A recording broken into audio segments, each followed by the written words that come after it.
That's right, Dustin Poirier has only gone and done it and beaten Max Holloway in round 2 via the jumping guillotine. I wish. Nope, Dustin Poirier lost a decision on his retirement fight. And honestly, as far as retirement fights go, it could have been worse. I mean, the pay-per-view itself was complete shit on paper, but it was a lovely send-off for Dustin Poirier at least. And hey, all my homies love DP. I mean, who doesn't love Dustin Poirier? Maybe besides for this guy.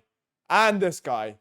And maybe this guy. But besides for the weirdo freaks that just don't with Dustin Poirier for whatever reason, the rest of us can enjoy this lovely little send-off and, you know, wash out that disgusting, horrible taste from that Anthony Smith retirement package where they treated him like he was the GOAT of the sport. And I'm not even kidding, the UFC didn't hold back on treating Dustin like some kind of Make-A-Wish kid, letting him rock up with Lil Wayne, not to perform, but just to walk out with him. I still don't really get the logic behind that one. They even edited up Dustin Poirier looking like he was in the afterlife, getting messages from his loved ones.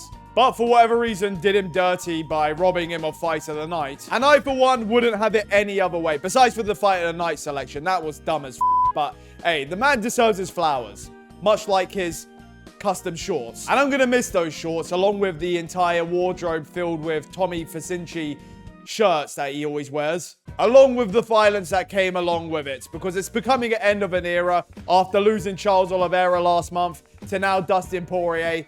I mean, at least we got Justin Gaethje that's kind of moaning about a title shot he's never going to get. And even if the MMA community is becoming more and more about who's the 34th greatest fighter of all time and who won the belts, I don't give a This man is a legend, future Hall of Famer, and MMA is worse off without him. I mean, the man's resume goes so hard, they could have just made that his custom shorts to begin with. And we're all gonna miss our wide, jacked SpongeBob King. Even the fighters showing this man his respect, as if he's the GOAT of the sport, which he is, by the way. The last time we're going to get to see him pull those shorts up, letting them hands go, having his coaches tell him to stop jumping the ghillie, whilst also jumping the ghillie another 30 seconds later. Unless, of course, this was all for nothing and he boxes Jake Paul in a year from now. Unless Usyk doesn't kill him by then. Or supposedly comes out of retirement 2 weeks later to announce he's going to be fighting on a White House card next year. And honestly, I thought it'd be a lot sadder than it was. However, as Dustin Poirier fans, you know, we've been through quite a bit of pain and suffering, so to see him go 5 rounds in a fun fight with Max Holloway, I'll take it. Granted, in the first couple rounds, there were moments where I was thinking, oh, this is going to be depressing. Hurting him, dropping him, kicking him in his hips, which have been gone for years, and then oblique kicking him, as if retiring wasn't bad enough. You're trying to take his knees out along with him. But this is Dustin Poirier, so what does he do? He drops Max Holloway back, and then proceeds to jump the ghillie. Why? I actually can't tell anymore if he's genuinely trying to get these submission attempts or he's actually doing it for the memes. But either way, cinema. And though that was the most success Poirier had in the fight, thank God he even had that, because prior to that moment, it looked like this was going to be an absolutely depressing night for all of us DP enjoyers out there. Though, to be fair, it might have something to do with the fact that maybe he's just also not the oldest, but he's been through wars and hasn't really looked the same since the McGregor fights even. I mean, just looks a bit slower, a lot stiffer. Strolling around headhunting when getting kicked in the hip, look like he's glitching out. But even with all that, still just absolutely tough as fuck. But as long as both men were still breathing with a brain cell left in them by the end of the 5th round, we knew what was coming next in anticipation all week long, which was... And even with Dustin Poirier anticipating it himself, obliging and dapping each other up, getting ready for what was to come, we got this.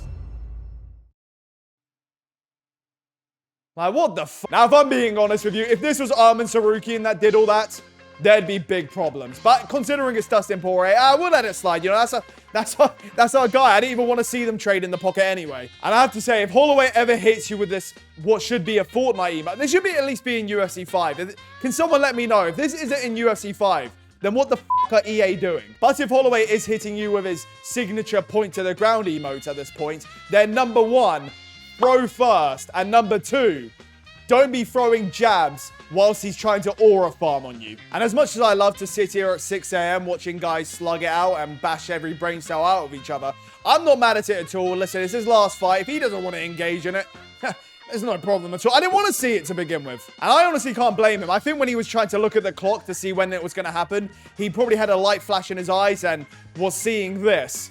And you even had Gaethje in the crowd reacting to all this, probably thinking to himself, wait, all you have to do is try to clinch with him. And sure, this isn't the last image we probably want to see Dustin Poirier go out on, but it could have been a lot worse. It could have been something like this, or this, or this, or this, or this, or this, or even this. Unless, of course, you know, this is all a ruse and he ends up fighting in bare knuckle. You're welcome back, because I welcomed you back, and you'll dance for me, boy. Or fighting KSI and Misfits next year. Maybe it also had something to do with the fact that his coaches, for whatever reason, told him it was 2-2 going into the 5th. But I just can't blame Dustin Poirier for being in the last 10 seconds of his career, not wanting to get aura farmed and end up like the new Justin Gaethje and end up on the floor like this. But getting to end on a 5-round fun back and forth with Max Holloway, which I thought he lost nearly every single round. But other than that, by getting to end with a banger in a banger trilogy, starting from when he was a kid to in his prime to low-key kind of washed. Plus, he still gets to be the winner of a 13-year-long trilogy. How many trilogies can you say even stem that long? Maybe the Chuck Liddell, Tito Ortiz one, and look how depressing that one turned out to be. Or for all the nerds like myself that have been teased for years about a Spider-Verse trilogy that feels like it's never going to happen, but that's a story for another channel, I guess. And you'd think the UFC would hate this man's guts after winning a McGregor trilogy, but nope. That's just how goated this man is. The amount of former champions and legends this man has beaten, the amount of wars he's had, the amount of fun fights he's put on. And there's many fun fighters still, but the likes of Dustin Poirier are starting to feel like a dying breed. And I, for one, am going to miss him dearly. And I don't care if he'd think I'm a nerdy dweeb that just yaps on YouTube. I'd take a bullet for him. I don't care. To be fair, I'm exaggerating. I definitely wouldn't do that. I've never even seen a bullet before. You know, sorry, Kevin Holland, but... And even in Dustin's, which I don't really want to call washed phase, but I mean, we'll just call it the phase where he was a lot slower, stiffer with a buzz cut. From finishing Michael Chandler to having one of the funniest clips about Michael Chandler. Come on, dude. Look, no thanks. Retire. We good. Who the fuck is we? You just got here, buddy. The fun fights with Makhachev and Holloway. And I think I speak for all Europeans when I say this. Thank you, Dustin Poirier, for knocking out Saint Denis for, you know, no particular reason. Wait, no. Dustin Poirier. Oh, fuck. Dustin's French. So I just want to say as some random nerd that yaps on the internet in a different continent. Thank you for everything, Dustin Poirier. You made staying up until the early hours of the morning every week, at least when you were fighting, actually worthwhile, ruining my sleep in hell for. And I'd do it all over again if I got to watch this absolute cinema unfold before me again. And whilst all us fans, family, friends, teammates, former opponents celebrating Dustin Poirier's retirement, yeah, guys, Max Holloway's really fucking cool, by the way. Like, I already thought Max Holloway was going to win this, but when I actually saw him in the cage, I just thought to myself, oh, Max Holloway's fighting. This is sick. And not just Max Holloway, maximum bulked up lightweight Holloway that can actually take some shots. I mean, granted, he has been dropped in his last 3 fights now, but let's just ignore that for now. However, not really trying to see the whole Ilia Topuria thing happen all over again, but the idea of a Dan Hooker fight or a Charles Oliveira BMF fight, I'm f***ing all for it. And for a moment, I forgot the BMF title was even on the line for this fight. You know, mostly because it's a cringe pile of crap and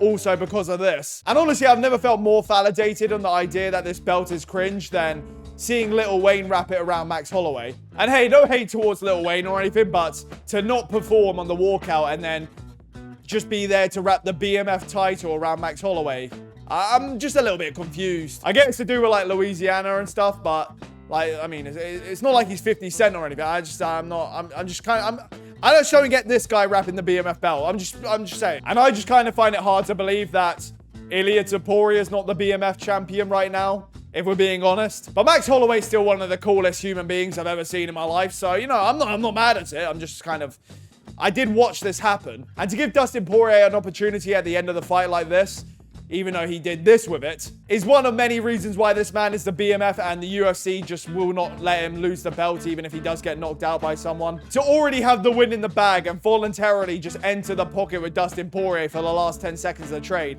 I understand he at most threw a jab, but he doesn't know that going into it. And I know my fellow Illy-sexuals are going to be pointing out the fact that he didn't want to do any of that with Ilia Topuria, and he didn't accept Ilia Topuria's offer to stand and trade with him. But people are kind of mistaken by all that. They were just having a friendly debate on which is the better energy drink out of Monster and Prime, which, as a Monster addict myself, Ilia Topuria knows ball. To conclude, Max Holloway is still him when he's not fighting Volkanovski or Ilia Topuria. Ilia Topuria is kind of the BMF champion. And as far as Dustin Poirier's career's gone, it's been an absolute blast watching it. I'm going to miss him dearly. I just pray to God, please don't box Jake Paul next year.